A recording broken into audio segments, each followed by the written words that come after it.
নমস্কার, নতুন ভিডিওতে আপনাদের সকলকে স্বাগত। রাত বাজে এখন 2টো। আজকে এমন একটা কাজ নিয়ে কথা বলবো। 2024-এর অন্যতম সেরা সিনেমা দেখলাম, যেটা আমাকে ভেতর থেকে কাঁদিয়ে দিয়েছে, চোখ থেকে জল ফেলতে বাধ্য করেছে, ইমোশনাল করে দিয়েছে, আরও কত কি বলবো। এই কাজটা আপনারা শুধু জাস্ট গিয়ে একবার দেখুন। সিনেমা হল এখানে যেহেতু মুক্তিপ্রাপ্ত হয়নি, আমার অনেকটাই লেট হয়ে গেছে, কেননা নেটফ্লিক্সে রিলিজ করেছে মহারাজা সিনেমাটা 12 জুলাই। তা আজকে আমি সেটা দেখলাম।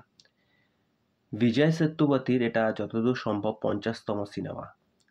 বিজয় Sethupathi one of the finest actor, কেননা তার স্ক্রিন টাইম, তার অ্যাক্টিং স্কিল নিয়ে তো আলাদা করে কিছু বলার নেই। যখন কোনো ইন্টেন্স পারফরমেন্স হয়, বিজয় সেতুপতির নাম কিন্তু আগে থাকবে। গল্পটা যদি আপনাদেরকে ছোট্ট করে এখানে যে বলি, যে বিজয় সেতুপতি একটা জিনিস হারিয়ে গেছে। সেই জিনিসটা কি, নাম আমি বলবো না। তার নাম হচ্ছে লক্ষ্মী। এবার সেই লক্ষ্মীকে খোঁজার জন্য সে থানায় কমপ্লেন করে, পুলিশ অফিসারদের কাছে যায়।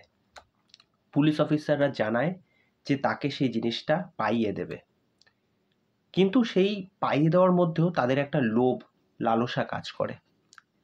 পরে কি সে তার লক্ষ্মীকে ফিরে পায়? এর চেয়ে বেশি জানতে হলে আপনাদেরকে ওটিটি প্ল্যাটফর্মে গিয়ে মহারাজা সিনেমাটা দেখতে হবে। প্রথম কথা, সিনেমার 5 মিনিট শুরু হওয়ার পরেই গল্পের আঁচটা আপনারা বুঝতে পারবেন না যে এটা কোন দিকে যাচ্ছে। বিজয় সেতুপতির লাইফে এমন একটা ঘটনা ঘটে যাবে, সেখান থেকে যখন ঘটনাটা আস্তে আস্তে গড়াবে, তখন ভাববেন যে সিনেমাটা অ্যাকচুয়ালি কী হচ্ছে।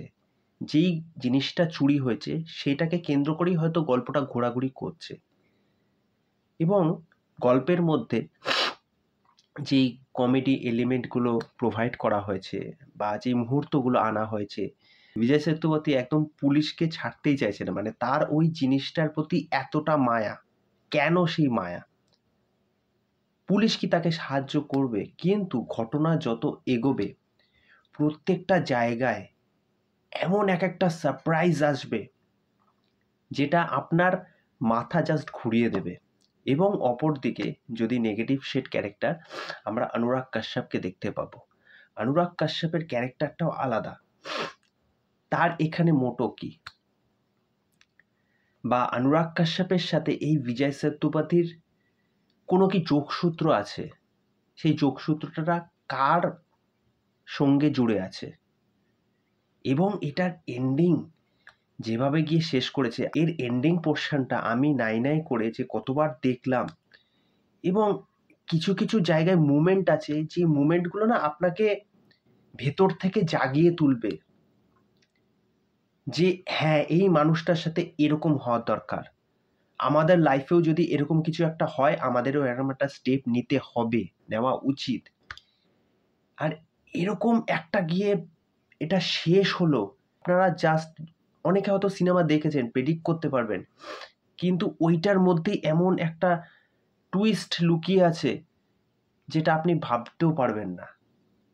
এটার এন্ডিং পোর্শনটাও জাস্ট ওয়াও। মানে সিনেমাটা আপনারা কিভাবে দেখে আসছেন, তারপরে এটার সেকেন্ড পার্টে যে একটা আলাদাই রূপ নেবে, সেটা দেখবার পর আপনি বুঝতে পারবেন।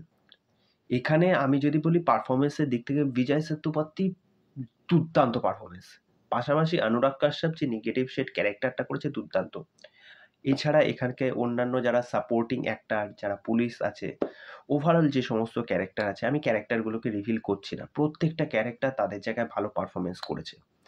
কিছু কিছু জায়গায় অ্যাকশন মুভমেন্ট আছে যেগুলো খুব ব্রুটাল, খুব যে একজন মানুষ তার পছন্দের সম্পদ, সেই পছন্দের সম্পদটা কি সেটা না পেলে সে কোন পর্যায় অবধি যেতে পারে, সমস্ত কিছু দেখিয়েছে এই সিনেমাটার মধ্যে। একজন সাধারণ মানুষ কি করতে পারে। তা যাই হোক, এর চেয়ে বেশি আর কিছু বলবো না। One of the finest movie দেখলাম 2024-এ, যেটা আমাকে ভেতর থেকে কাঁদিয়ে দিয়েছে, চোখ থেকে জল বার করে দিয়েছে, অনেকটা ইমোশনাল হয়ে গেছে। আপনারা জাস্ট মহারাজা সিনেমাটা দেখে আসুন, জাস্ট দেখে আসুন। দেখে এসে তারপরে আপনাদের মতামতটা জানাবেন কেমন লাগলো। তা চলুন আজকের ভিডিও এখানে শেষ করছি। মতামত অবশ্যই জানাবেন। ভিডিও ভালো লেগে থাকলে লাইক করে দেবেন। নতুন চ্যানেলে এসে থাকলে সাবস্ক্রাইব করে দিয়ে এভাবে পাশে থাকবেন। নমস্কার।